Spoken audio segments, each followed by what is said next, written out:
Quelle est la véritable mesure de la valeur d'une personne?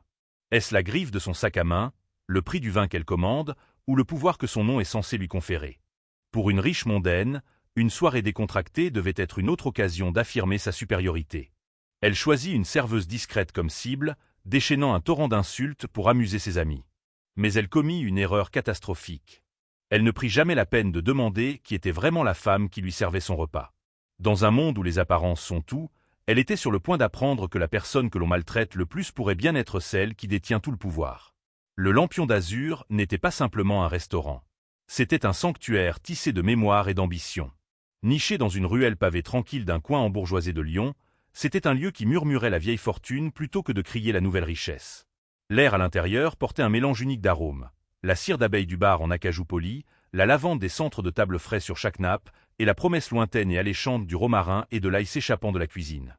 Un jazz instrumental doux s'écoulait de haut-parleurs cachés, un courant léger dans le fleuve des conversations feutrées et du tintement délicat de l'argenterie sur la porcelaine. Hélène Vance, connue du personnel et des habitués simplement comme ailée, se déplaçait dans ce paysage serein avec une grâce exercée et discrète. Pour l'observateur occasionnel, elle n'était qu'une partie de plus du service impeccable. Son uniforme, un chemisier noir impeccable, un pantalon de tailleur et un simple tablier noué proprement à sa taille, étaient immaculés. Ses cheveux sombres étaient tirés en un chignon sévère mais élégant, et son expression était d'une neutralité agréable, un masque de professionnalisme qu'elle avait perfectionné au cours des 6 derniers mois. Mais Hélène n'était pas seulement une serveuse. Elle était le fantôme dans cette machine, le cœur silencieux qui insufflait la vie dans l'héritage que son grand-père, Arthur Vance, avait bâti. Chaque table polie, chaque serviette parfaitement pliée, chaque bouteille de vin reposant dans la cave climatisée était un morceau de lui.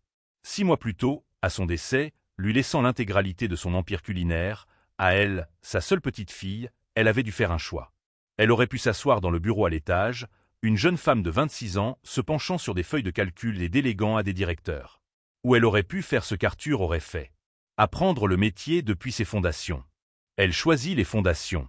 Chaque matin, elle se levait avant l'aube, non pas pour examiner les rapports financiers, mais pour accompagner les livreurs, pour sentir la fraîcheur du poisson, pour inspecter les légumes-feuilles à la recherche du moindre signe de flétrissure. Elle apprit les noms des enfants du poissonnier et la façon dont le fermier préférait son café. C'était une connaissance qu'aucun bilan ne pourrait jamais fournir, une compréhension tactile du pouls du restaurant. Elle voulait sentir le rythme de l'établissement, des premières livraisons matinales au dernier verre politard dans la nuit. Elle voulait comprendre la fatigue dans les jambes après un service de 10 heures, la frustration d'une commande mal comprise et la camaraderie silencieuse partagée autour d'un café rapide avant l'arrivée des clients. Arthur lui avait toujours dit que le respect ne se décrétait pas depuis un bureau, il se gagnait dans les tranchées. Et le Lampion d'Azur était son champ de bataille choisi. La table 7 a besoin d'eau, ailée. Une voix basse murmura à côté d'elle.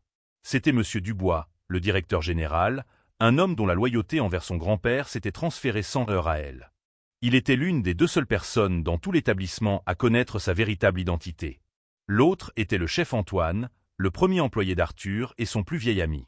Le visage de Robert Dubois, une carte routière de rides bienveillantes, était gravé d'inquiétude. Et ne laissait pas le couple de la table 3 commander le bar. Le chef n'est pas satisfait de la livraison de ce matin. Merci, Robert, murmura-t-elle en retour, saisissant une carafe d'eau glacée infusée de concombre et de menthe. Je recommanderai le flétan à la place. Dites au chef qu'il a tout mon soutien. Robert Dubois hocha la tête, un petit sourire fier effleurant ses lèvres avant de retourner vers le pupitre d'accueil. Il s'était initialement opposé à son plan, le qualifiant d'indigne. Vous êtes mademoiselle Vance, avait-il insisté, la propriétaire, pas une serveuse. Mon grand-père a commencé comme commis débarrasseur dans un endroit 2 fois moins agréable que celui-ci, avait-elle répondu, nouant un tablier pour la première fois. Il disait qu'on ne peut pas commander un navire si on ne sait pas colmater une fuite et laver le pont. Je suis ici pour apprendre le navire, Robert. Jusqu'à la dernière planche. Cette immersion avait été plus révélatrice qu'elle ne l'aurait jamais imaginé. Elle avait découvert des inefficacités mineures dans le processus de commande que les directeurs n'avaient jamais remarquées. Elle avait identifié un jeune commis de cuisine, Léo, doté d'un talent brut pour les sauces que le chef de partie, surmené, n'avait pas eu le temps de cultiver. Elle avait aussi ressenti le poids des attentes, non seulement de l'héritage de son grand-père, mais aussi des familles que ce restaurant faisait vivre. Chaque salaire, chaque pourboire, chaque heure supplémentaire comptait. C'était une responsabilité qu'elle ressentait au plus profond de son être, bien plus tangible que n'importe quel chiffre sur un rapport de succession. Ce soir était un mardi, une soirée généralement plus calme, mais une critique favorable dans un magazine d'art de vivre de premier plan avait rempli chaque table. Hélène se déplaçait avec une économie de mouvement, remplissant les verres, décrivant les suggestions du jour avec une passion discrète et s'assurant que chaque client se sentait comme la personne la plus importante de la salle. C'était la magie du lampion d'azur. Il ne s'agissait pas d'ostentation. Il s'agissait d'une expérience d'élégance sans effort, d'un sentiment d'être pris en charge. Ce sentiment était sur le point d'être mis à rude épreuve. La porte d'entrée s'ouvrit et une vague d'air froid suivie d'une bouffée de parfum cher et entêtant envahit la pièce. 3 femmes se tenaient encadrées dans l'embrasure de la porte, leur silhouette nette et exigeante se découpant sur la douce lueur du restaurant. La femme au centre, une vision dans un tailleur pantalon blanc immaculé qui semblait défier toute possibilité de tâche, balaya la salle à manger d'un air d'évaluation ennuyé. C'était Véronique Lambert. Véronique était une femme qui ne marchait pas. Elle faisait une entrée. Ses cheveux blonds étaient sculptés dans un style qui paraissait à la fois cher et douloureux. Des diamants pendaient à ses oreilles et encerclaient son poignet, captant la lumière et la dispersant comme de minuscules étoiles arrogantes. Ses compagnes, Brenda et Tania, étaient ses acolytes, vêtues de tenues tout aussi chères, mais légèrement moins tapax en grave-l'œil, leurs expressions reflétant le dédain de Véronique. « Avez-vous une réservation » demanda Robert, son sourire professionnel fermement en place, bien qu'Hélène pût voir le léger resserrement autour de ses yeux. Lambert, annonça Véronique, sa voix portant à travers la salle à manger, faisant lever les yeux de plusieurs clients de leur repas. Elle n'offrit pas le nom. Elle le décréta. Près de la fenêtre, bien sûr. Bien sûr, Madame Lambert. Par ici, s'il vous plaît, dit Robert, les conduisant non pas vers la grande fenêtre donnant sur la rue, mais vers une table légèrement plus privée et convoitée dans une alcôve en retrait avec vue sur le petit jardin impeccablement entretenu du restaurant. Il avait appris, au fil des ans, à anticiper les besoins des clients de ce calibre. La table de la fenêtre principale, bien que visuellement attrayante, était sujette au courant d'air et au bruit de la rue. L'alcôve offrait l'exclusivité et l'intimité, des luxes que les vrais connaisseurs appréciaient bien plus qu'une simple vue. Ils s'attendaient à ce qu'elle reconnaisse cette subtile marque de déférence. Ils se trompaient. J'ai dit « la fenêtre », claqua Véronique, s'arrêtant net. Son ton n'était pas celui d'une simple clarification, mais d'une réprimande. C'est notre meilleure table, je vous assure, dit Robert doucement. La fenêtre sur la rue peut être sujette au courant d'air et au passage. Véronique renifla, un son de profonde insatisfaction, mais se laissa conduire à la table. Le simple fait de devoir marcher quelques mètres de plus semblait être un affront personnel. Par un coup du sort, elle se trouvait dans la section d'Hélène. Alors qu'elle s'approchait de la table, carafe d'eau à la main, elle redressa les épaules et renforça son masque professionnel. Elle avait déjà eu affaire à des clients difficiles. Cela faisait partie du métier. « Bonsoir. Je m'appelle Hélé, et je serai votre serveuse ce soir, » commença-t-elle, sa voix calme et égale. « Puis-je commencer par vous offrir notre eau minérale ? Ou peut-être un cocktail ?» Véronique ne la regarda même pas. Elle était occupée à examiner sa fourchette, la tenant à la lumière comme si elle cherchait des microbes. « Nous prendrons une bouteille du Château Margaux, le 2005, et assurez-vous qu'elle soit correctement décantée. Je ne supporte pas une pâte maladroite. » Hélène prit mentalement note. Le Margaux 2005 était l'une de leurs bouteilles les plus chères, un vin qui exigeait le respect. C'était aussi un vin qu'Arthur lui avait appris à apprécier, lui racontant des histoires sur la récolte de cette année-là, les défis du temps et le triomphe final dans la bouteille. Pour Véronique, ce n'était clairement qu'un symbole de statut, un autre accessoire pour sa performance. « Un excellent choix, dit-elle poliment. Je vais chercher cela pour vous tout de suite. » Alors qu'elle se tournait pour partir, elle entendit Tania glousser. Elle n'a probablement aucune idée de ce que c'est. Elle pense sûrement que c'est un jus de raisin de luxe. Le rire aigu et cruel de Véronique suivit Hélène jusqu'à la cave à vin. La tempête était arrivée. Mais Hélène ne se laissa pas démonter. Dans la fraîcheur silencieuse de la cave, entourée de rangées de bouteilles endormies, elle prit une profonde inspiration. Chaque bouteille ici avait une histoire. Chaque étiquette représentait le travail d'une année, la passion de vigneron. Le mépris de Véronique n'était pas seulement dirigé contre elle, mais contre cet artisanat même. Elle sélectionna la bouteille avec soin, sa main glissant sur le verre froid. Elle se sentait comme une gardienne, protégeant un trésor de l'ignorance. Elle remonta, non plus en simple serveuse, mais en dépositaire d'un héritage. Le rituel du décantage serait sa réponse silencieuse, un acte de respect si parfait qu'il mettrait en évidence la vulgarité de sa cliente. La bouteille de Château Margaux était un testament cramoisi silencieux de la passion de son grand-père. Hélène la manipula avec la révérence d'un conservateur de musée manipulant un artefact inestimable. Arthur lui avait appris à décanter le vin avant même qu'elle n'apprenne à conduire, lui expliquant que l'acte de le laisser respirer était une conversation entre le passé et le présent. « Tu ne fais pas que le verser, Hélène, disait-il, sa voix un bourdonnement chaleureux. Tu le réveilles d'un long et beau sommeil. » Elle accomplit le rituel sans faille à côté de la table, le liquide rouge foncé coulant en un flux régulier et parfait dans la carafe en cristal. Elle laissa une petite quantité dans la bouteille avec le sédiment, signe d'un versement soigné. Véronique observait chacun de ses mouvements, les yeux plissés, cherchant la moindre erreur, le moindre tremblement de la main sur lequel elle pourrait s'acharner. N'en trouvant aucun, elle sembla encore plus irritée. Finalement, Hélène versa une petite quantité de dégustation dans le verre de Véronique. La femme le fit tournoyer avec une fioriture exagérée, plongea son nez profondément dans le verre et prit une gorgée théâtrale. Elle garda le vin dans sa bouche pendant un moment inconfortablement long avant d'avaler. « C'est acceptable », concéda-t-elle, comme si elle accordait une grâce royale. « Vous pouvez servir mes amis. » Hélène le fit, ses mouvements fluides et efficaces. Alors qu'elle plaçait la carafe au centre de la table, sa manche effleura une assiette à pain. Elle ne bougea pas. Elle ne fit même pas de bruit. Mais Véronique recula comme si elle avait été frappée. « Mon Dieu, faites attention à ce que vous faites » s'exclama-t-elle, sa voix assez tranchante pour couper du verre. « Cette veste est faite sur mesure. Je détesterais qu'une serveuse maladroite la ruine avant même que j'aie eu mon entrée. » « Mes plus sincères excuses, » dit Hélène, sa voix ne trahissant aucune émotion, bien qu'une spirale de colère chaude se resserrât dans son estomac. Elle se retira, leur laissant un moment pour parcourir leur menu. Elle les observait d'une distance discrète. Véronique dominait la conversation, sa voix un bourdonnement constant et condescendant, ponctué par les rires stridents de ses deux compagnes. Elles n'étaient pas là pour savourer un repas. Elles étaient là pour donner une représentation, avec Véronique comme vedette et le personnel du restaurant comme accessoires involontaires. Chaque geste était calculé, chaque mot choisi pour affirmer un statut.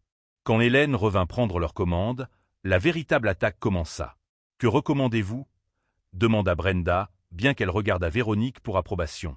Avant qu'Hélène ne puisse répondre, Véronique agita une main dédaigneuse. Ne lui demandez pas. Que saurait-elle de la haute cuisine? Elle ne fait que porter les assiettes. Nous prendrons le homard thermidor pour 3, et dites au chef de ne pas le surcuire. Je trouve que les chefs dans ces petits endroits pittoresques sont souvent dépassés par les ingrédients coûteux.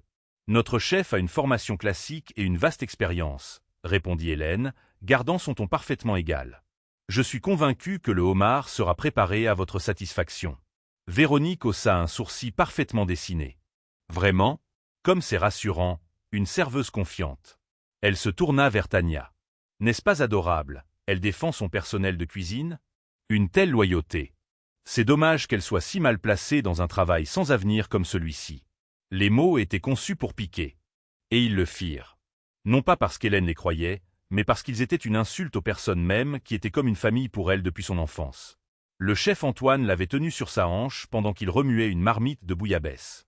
Les plongeurs, Miguel et Pedro, lui avaient toujours glissé des biscuits supplémentaires. Entendre le travail de leur vie, rejeté si nonchalamment, était exaspérant. Elle avait vu Antoine passer des nuits blanches à perfectionner une sauce, à s'approvisionner en ingrédients auprès de petits producteurs locaux qu'il soutenait farouchement.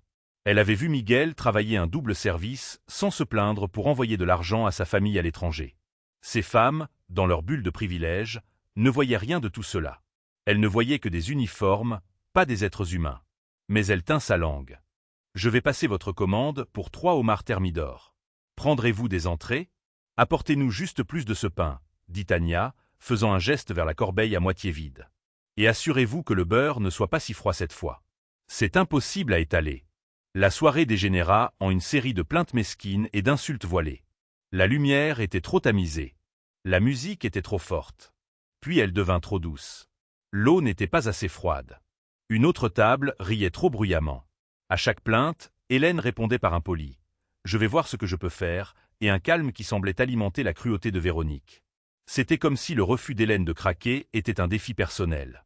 La conversation à la table de Véronique était un mélange toxique de ragots et de jugements. Tout cela assez fort pour qu'Hélène et les tables environnantes l'entendent. Elle disséquait les tenues des autres clients, se moquait d'un homme qui demandait sa petite amie en mariage. Tellement cliché, avait déclaré Véronique, et se plaignait de l'état du monde depuis leur perchoir doré. À un moment donné, Véronique fit signe à Hélène de s'approcher d'un geste impatient du poignet. « Vous, la serveuse. » Hélène fut à ses côtés en un instant. « Oui, madame. » Véronique pointa un long doigt manucuré vers le petit médaillon en argent qu'Hélène portait autour du cou. C'était un simple ovale sans fioriture, usé par le temps. C'était un cadeau de son grand-père pour son 16e anniversaire et il contenait une minuscule photo délavée de lui d'un côté et de sa grand-mère de l'autre. C'était son bien le plus précieux. « Qu'est-ce que c'est que cette chose ?» demanda Véronique, sa lèvre retroussée de dégoût. « Ça ternit votre uniforme. C'est censé être un établissement haut de gamme, pas un boui-boui graisseux. Vous devriez vraiment laisser vos babioles bon marché à la maison. » Brenda se pencha pour regarder de plus près. « Oh, Véronique, sois gentille. C'est probablement sentimental. C'était peut-être celui de sa grand-mère. Son seul beau bijou. » Elles gloussèrent toutes les deux, leur rire léger et aérien, mais plus lourd que le plomb. L'insulte était si personnelle, si profondément cruelle, que pendant une seconde fugace, le masque d'Hélène faillit glisser. L'envie de dire à cette femme exactement ce qu'elle pensait d'elle, de révéler qui elle était et de regarder la satisfaction suffisante s'effondrer de son visage, était accablante. Elle sentit ses mains se serrer en poing sous son tablier. Sa mâchoire était tendue et elle pouvait sentir un goût acide au fond de sa gorge. Puis elle pensa à Arthur. Il avait fait face à d'innombrables clients arrogants au cours de sa longue carrière. La dignité, Hélène, lui aurait-il conseillé, les yeux pétillants. Ne les laisse jamais te voler ta dignité. C'est la seule chose qu'ils ne peuvent pas se permettre, et que tu ne peux pas te permettre de perdre. Il lui avait raconté une histoire une fois, à propos d'un banquier d'affaires qui avait claqué des doigts pour l'appeler. Arthur s'était approché calmement et avait dit « Monsieur, mes mains sont faites pour servir une cuisine exquise, pas pour répondre à un claquement de doigts comme un animal domestique. Parlez-moi comme un être humain, et je vous traiterai comme un roi. » Le banquier, abasourdi, s'était excusé et était devenu l'un de ses clients les plus fidèles. La force, lui avait-il appris, ne résidait pas dans la riposte, mais dans le maintien inébranlable de son propre respect. Prenant une profonde et silencieuse inspiration, Hélène desserra les poings. Elle ne regarda pas Véronique, mais un point juste au-dessus de son épaule. « Il est très important pour moi, dit-elle, sa voix calme mais ferme. Je m'excuse s'il vous offense. Y a-t-il autre chose que je puisse vous apporter en ce moment ?» Son sang-froid était absolu. C'était un mur de pierre contre lequel les vagues malveillantes de Véronique se brisaient et se retiraient, et cela rendit Véronique Lambert furieuse. Elle n'était plus simplement une cliente se plaignant du service. C'était devenu une bataille de volonté, et dans son esprit, elle était une reine qui ne serait pas défiée par une roturière. Elle se pencha en arrière dans sa chaise, une lueur malicieuse dans les yeux. Le plat principal n'était même pas encore arrivé, et elle planifiait déjà son attaque finale et décisive. Elle ne se contenterait pas de gagner, elle devait anéantir la confiance imperturbable de cette serveuse. L'arrivée du plat principal fut précédée d'un silence d'anticipation, même à la table de Véronique Lambert.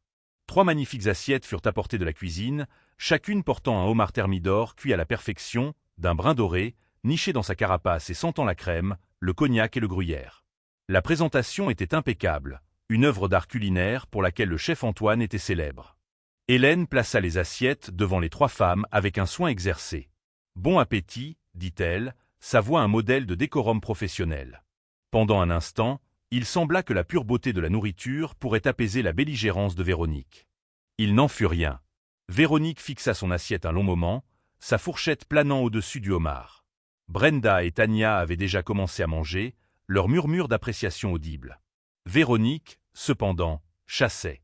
Elle piqua le plat, le disséquant avec la précision froide d'un chirurgien à la recherche d'une tumeur. Finalement, elle trouva ce qu'elle cherchait, ou plutôt ce qu'elle avait décidé de trouver. Elle souleva un petit morceau de chair de homard sur les dents de sa fourchette, l'examina à la lumière et le laissa retomber dans son assiette avec un cliquetis. « Incroyable !» soupira-t-elle, assez fort pour faire tourner les têtes aux tables voisines. Elle repoussa son assiette, complètement et totalement incroyable. Hélène fut à ses côtés instantanément. « Y a-t-il un problème avec votre plat, madame ?»« Un problème ?» La voix de Véronique s'éleva dans une incrédulité théâtrale. « Un problème ? Ce homard est caoutchouteux. Il est dur et filandreux. C'est une insulte à la magnifique créature qu'il fut autrefois. J'ai mangé de meilleurs fruits de mer sortis d'un rayon de surgelé. » Brenda et Tania s'arrêtèrent immédiatement de manger, leurs visages des masques d'inquiétude, bien qu'elles aient loué la nourriture quelques instants auparavant. « Le mien est un peu ferme, maintenant que vous le dites, » offrit faiblement Tania, évitant le regard d'Hélène. « C'est une honte, » déclara Véronique, sa voix portant maintenant à travers toute la salle à manger. Le faible bourdonnement des conversations vacilla alors que les clients commençaient à observer le drame qui se déroulait. C'était exactement ce qu'elle voulait, un public. Je suis vraiment désolé d'entendre cela, dit Hélène, sa formation prenant le dessus. Je peux demander à la cuisine de vous en préparer un autre immédiatement. Et attendre une autre demi-heure pendant que mes amis finissent leur repas? Je ne pense pas, ricana Véronique. Je n'en veux pas un autre. Je veux savoir comment un restaurant avec cette réputation peut servir quelque chose d'aussi manifestement horrible. C'est de la publicité mensongère, voilà ce que c'est. Elle se leva, sa chaise raclant bruyamment contre le sol poli. Sa voix, déjà forte, devint une proclamation stridente. Je veux voir le directeur, tout de suite. Ce niveau d'incompétence est tout simplement ahurissant. Et vous, dit-elle en pointant un doigt directement sur Hélène. Vous êtes le visage de cette incompétence, debout là avec votre expression vide et votre petit collier bon marché. Avez-vous seulement une ambition au-delà de remplir des verres d'eau? Ne vous vient-il pas à l'esprit d'aspirer à quelque chose de plus? Ou est-ce le mieux que quelqu'un comme vous puisse jamais espérer atteindre? L'insulte ne concernait plus seulement la nourriture ou le service. C'était un assassinat de caractère livré sur une scène publique. Hélène sentit les regards des autres clients comme des coups physiques. Elle pouvait voir de la pitié dans certains yeux, de l'amusement dans d'autres. Ses joues brûlaient d'une chaleur qui n'avait rien à voir avec la tiédeur de la salle à manger. Elle se sentit petite, exposée et absolument furieuse. La ligne avait été franchie. Il ne s'agissait plus d'une cliente difficile. Il s'agissait d'une femme cruelle tentant de détruire la dignité d'une autre personne pour le sport. « J'exige de voir votre directeur », répéta Véronique, sa voix atteignant un crescendo. « Où se cache-t-il à l'arrière, trop honteux pour affronter ses clients? Je vais aller le chercher pour vous, » dit Hélène, sa voix dangereusement calme. Le masque de la serveuse professionnelle se fissurait, et l'acier d'Hélène Vance commençait à transparaître.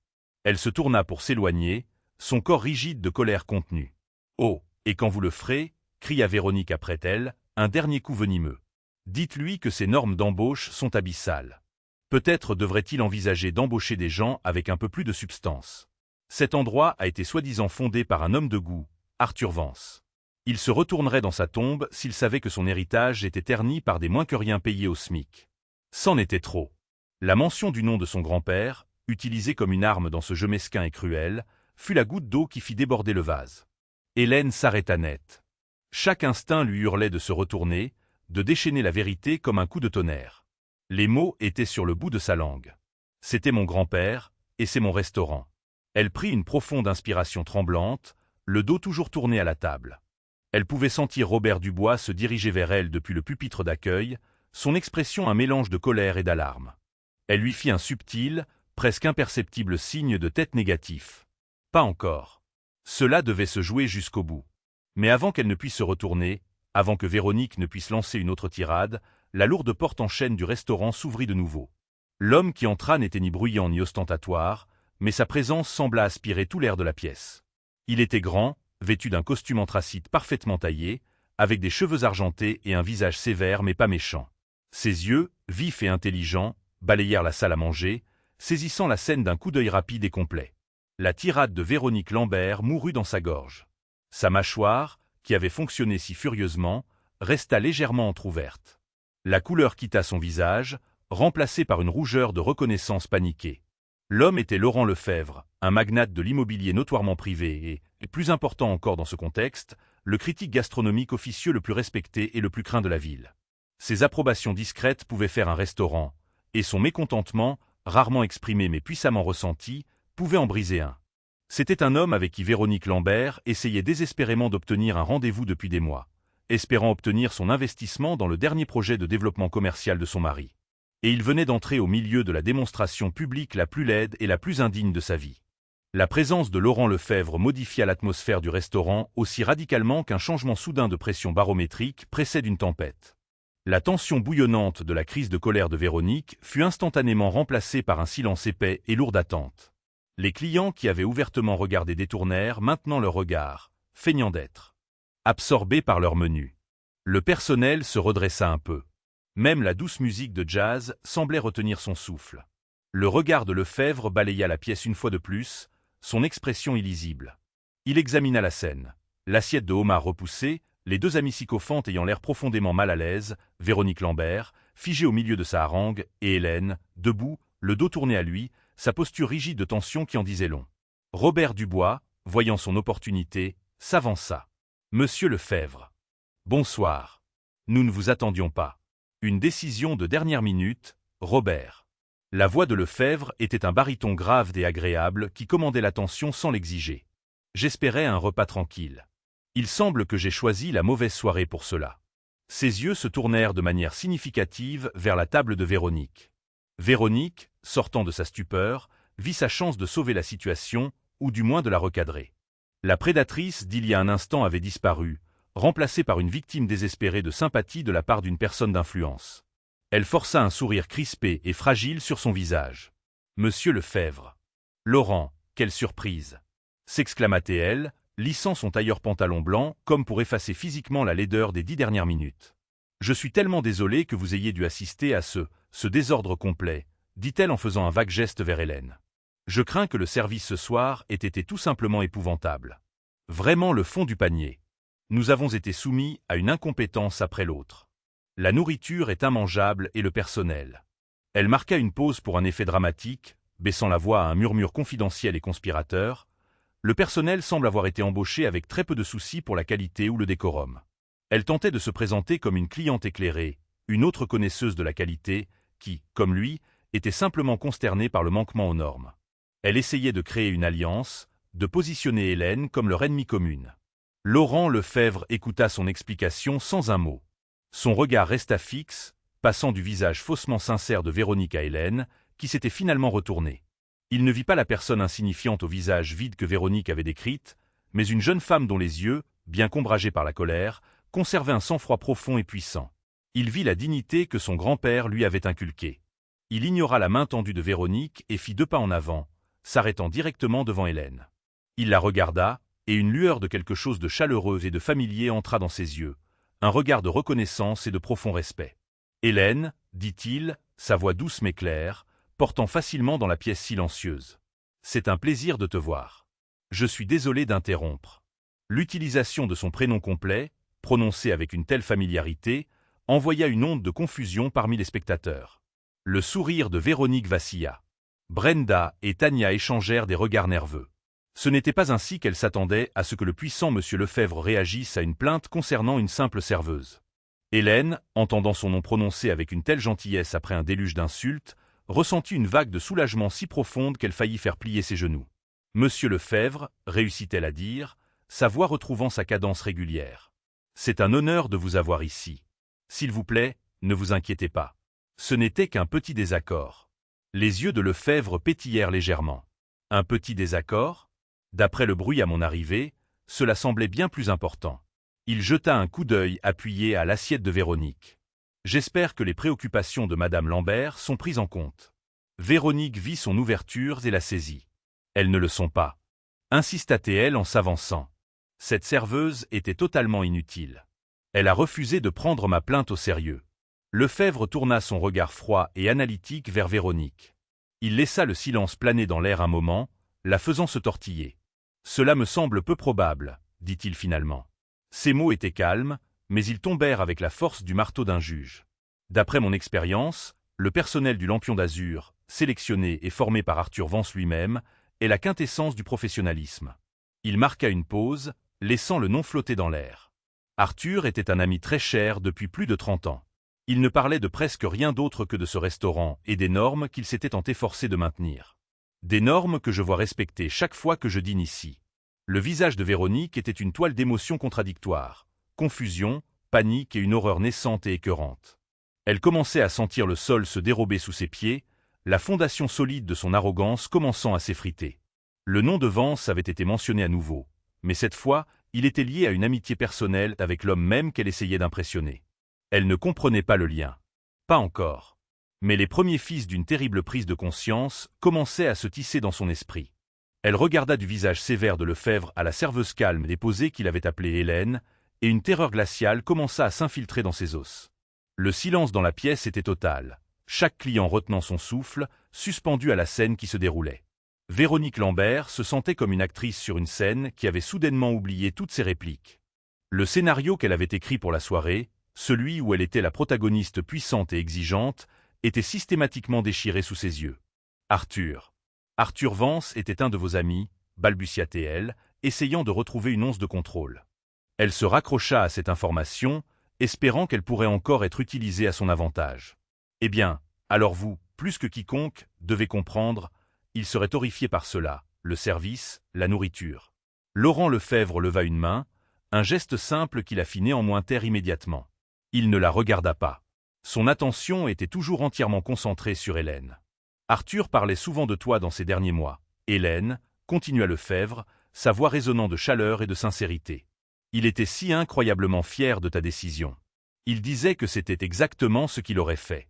Elle a mon sang dans les veines, Laurent, m'a-t-il dit.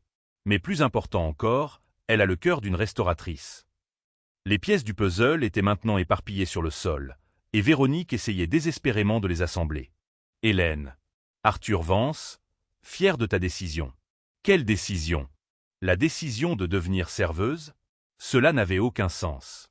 Son esprit, si habitué à une hiérarchie sociale rigide, ne pouvait pas traiter l'information.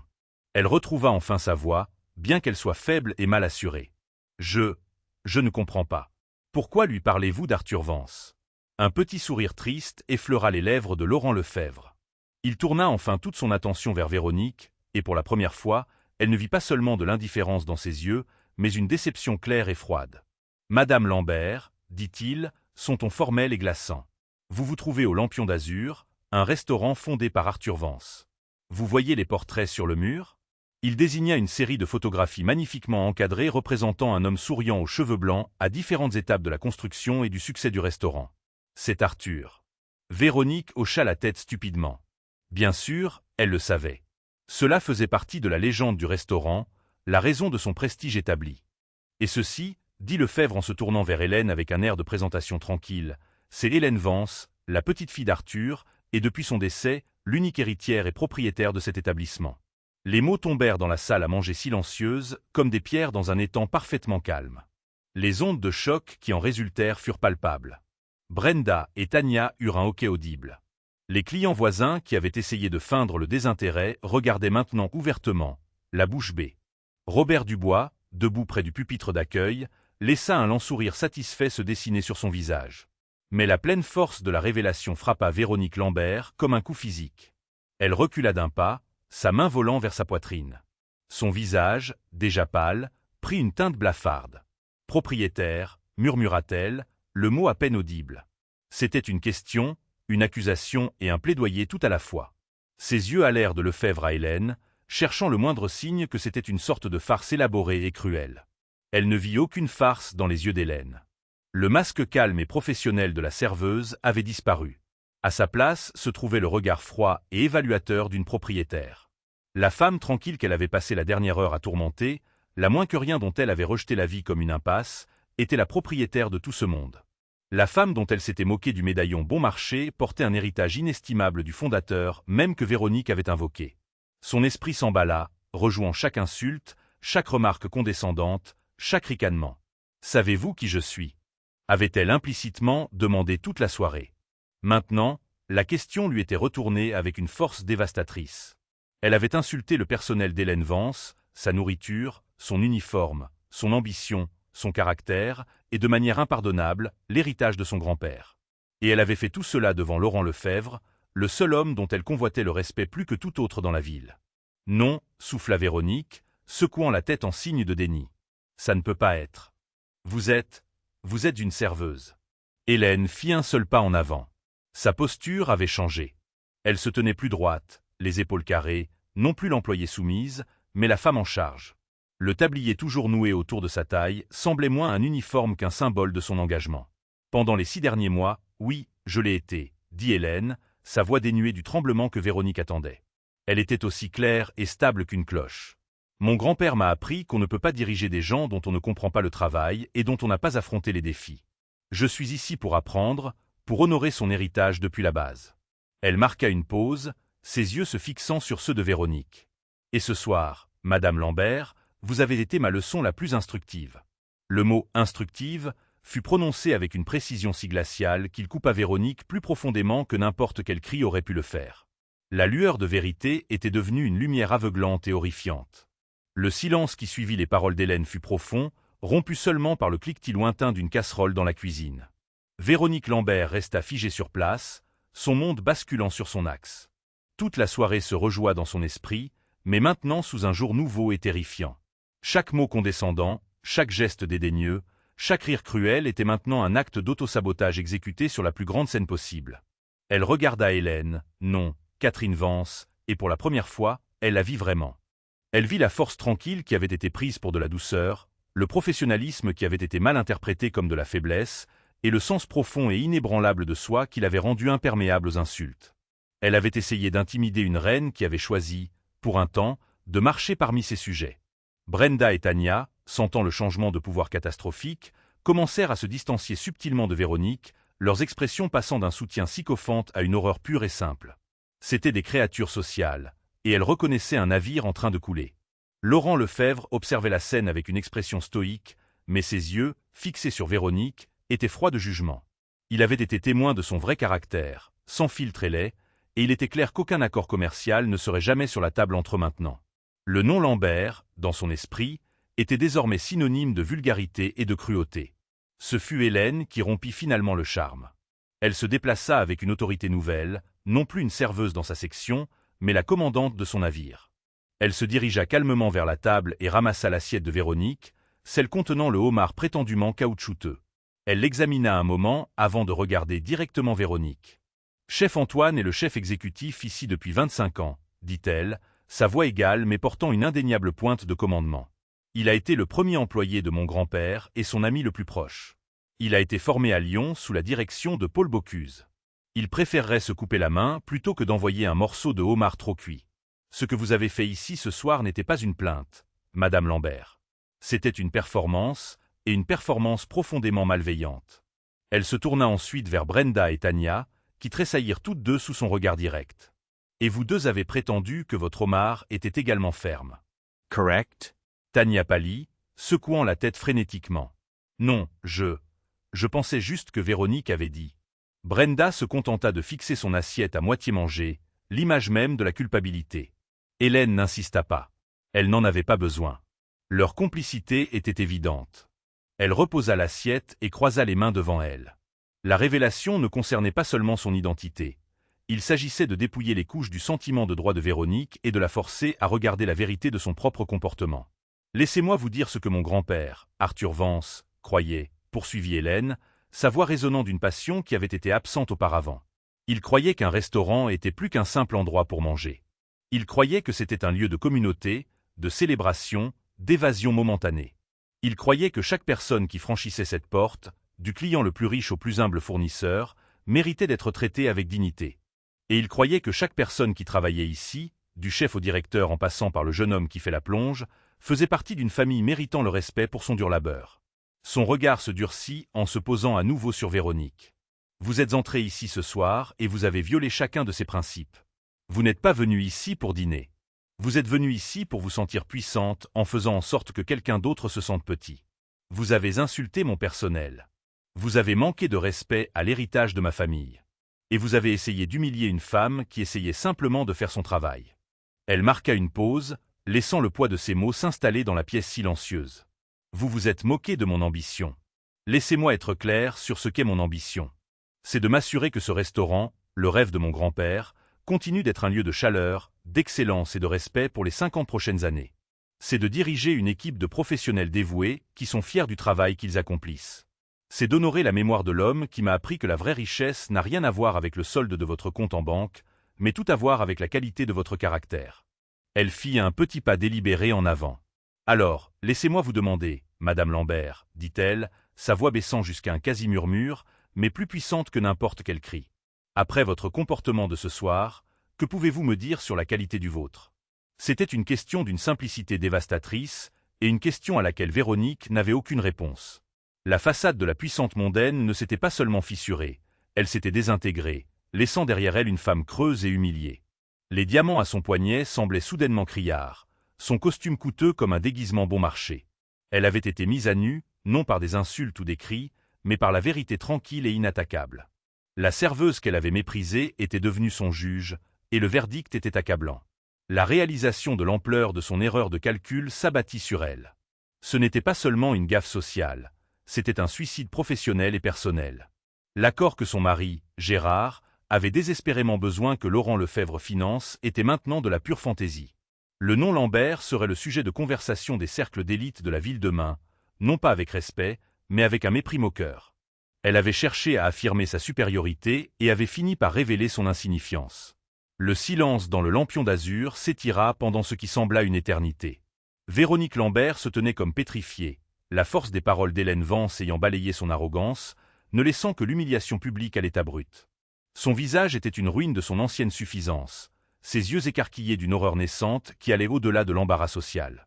C'était le regard de quelqu'un qui a été forcé de se voir dans un miroir pour la première fois et qui est révulsé par le reflet. Elle ouvrit la bouche, puis la referma. Que pouvait-elle dire? Des excuses seraient ridiculement inadéquates. Une défense serait impossible. Il n'y avait plus rien à faire. Sans un autre mot, elle se tourna, ses mouvements raides et maladroits. Elle chercha à tâtons son sac à main sur la chaise, ses mains tremblant si fort qu'elle pouvait à peine le saisir. Elle ne regarda ni ses amis, ni Laurent Lefebvre, ni Hélène. Elle s'enfuit simplement, un flou de tissu blanc et de fierté brisée, poussant la lourde porte en chêne et disparaissant dans la nuit. Brenda et Tania, laissées dans les décombres, se précipitèrent pour la suivre. Elles jetèrent assez d'argent sur la table pour couvrir leur part du repas et se défilèrent comme des souris effrayées, n'osant croiser le regard de personne. Au moment où la porte se referma derrière elles, un soupir collectif sembla traverser la salle à manger. La tension oppressante disparut, remplacée par un faible murmure de conversation. Plusieurs clients croisèrent le regard d'Hélène et lui offrirent de petits hochements de tête respectueux. Un monsieur plus âgé à une table voisine leva son verre de vin dans un toast silencieux. Laurent Lefebvre s'approcha d'Hélène. « Ton grand-père aurait été plus fier que jamais ce soir, Hélène, dit-il, sa voix pleine d'une chaleur sincère.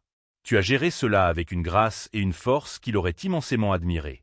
Merci, Laurent, dit-elle, un vrai sourire ornant enfin ses lèvres, bien qu'il soit teinté d'épuisement. J'apprécie ta présence. J'ai le sentiment que tu t'en serais très bien sorti sans moi, rétorqua-t-il avec un regard. Entendu. Pendant un instant, elle ressentit une pointe de nostalgie pour la simple anonymat d'être ailée la serveuse. Il y avait une pureté dans les tâches simples, plier les serviettes, polir l'argenterie, la satisfaction d'un service parfaitement synchronisé. Mais ce chapitre était terminé. Les événements de la nuit précédente l'avaient forcée à agir, accélérant une transition qu'elle s'attendait à voir se produire dans plusieurs mois. Robert Dubois était déjà dans le bureau à l'étage, une petite pièce encombrée qui sentait le vieux papier et le café fort. Il leva les yeux quand elle entra, et un large sourire paternel se dessina sur son visage. Il se leva immédiatement. « Mademoiselle Vance, dit-il, le nom sonnant encore légèrement formel entre eux. « Bonjour, Robert. S'il vous plaît, dit-elle en posant son journal sur le coin du lourd bureau en chêne. C'est Hélène. Ça l'a toujours été. Bien sûr, dit-il, les yeux pétillants. Force de l'habitude. Je dois dire, Hélène, que le téléphone n'arrête pas de sonner depuis ce matin. Quelques annulations du cercle de Madame Lambert, ce qui n'est pas une grande perte. Mais nous avons eu plus de 2 douzaines de nouvelles demandes de réservation.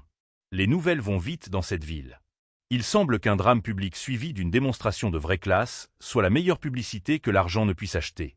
Hélène soupira, s'enfonçant dans le fauteuil en cuir usé derrière le bureau, le fauteuil de son grand-père. Ce n'était pas mon intention. Je ne pouvais tout simplement pas la laisser manquer de respect à son nom. Tu as fait plus que cela, dit Robert, son ton devenant sérieux. Tu nous as tous défendus. Tu as montré au personnel, sans équivoque, que tu es l'une des leurs. Mais maintenant, ils ont besoin de voir que tu es aussi leur leader. Ils arriveront pour le briefing de pré-service dans 1 heure. Ils seront nerveux. Ils ne sauront pas comment se comporter avec toi. Je sais, dit Hélène en se penchant en avant. C'est pourquoi je dois leur parler d'abord, à tous, avant qu'une seule table ne soit mise. 1 heure plus tard, tout le personnel du Lampion d'Azur était rassemblé dans la salle à manger principale. Le soleil du matin filtrait à travers les fenêtres, illuminant les grains de poussière dansant dans l'air. Il y avait une atmosphère d'anticipation nerveuse. Les chefs dans leurs blancs impeccables se tenaient maladroitement à côté des serveurs, des commis débarrasseurs et de l'équipe de plongeurs de Miguel et Pedro, qui avaient l'air de s'attendre à se faire réprimander. Hélène se tenait devant eux, non pas sur un piédestal, mais sur le même sol poli sur lequel ils travaillaient tous chaque jour. Robert se tenait discrètement sur le côté. « Bonjour à tous », commença-t-elle, sa voix claire et stable. « Je sais qu'il y a probablement beaucoup de confusion en ce moment. Alors, je voulais m'adresser à vous tous directement. Au cours des 6 derniers mois, vous m'avez connu sous le nom d'Hélé, et j'étais Hélé, votre collègue. Mais, Comme vous l'avez tous appris hier soir, je suis aussi Hélène Vance. Elle marqua une pause, les laissant absorber l'information. Je veux m'excuser, dit-elle, et un murmure de surprise parcourut la pièce. Je m'excuse pour la tromperie. Mon intention n'a jamais été de vous induire en erreur ou de vous espionner. Ma seule intention était d'apprendre. Mon grand-père Arthur disait toujours que pour respecter un travail, il faut le comprendre. Et pour le comprendre, il faut le faire. Pendant 6 mois, j'ai eu le privilège de le faire à vos côtés. J'ai appris à quel point les plateaux de service deviennent lourds un vendredi soir chargé. J'ai vu le talent artistique et la pression auxquels le chef Antoine et son équipe font face à chaque service. Et Miguel, Pedro, dit-elle en regardant directement les 2 hommes, je ne pense pas que quiconque dans cette ville travaille plus dur que vous 2.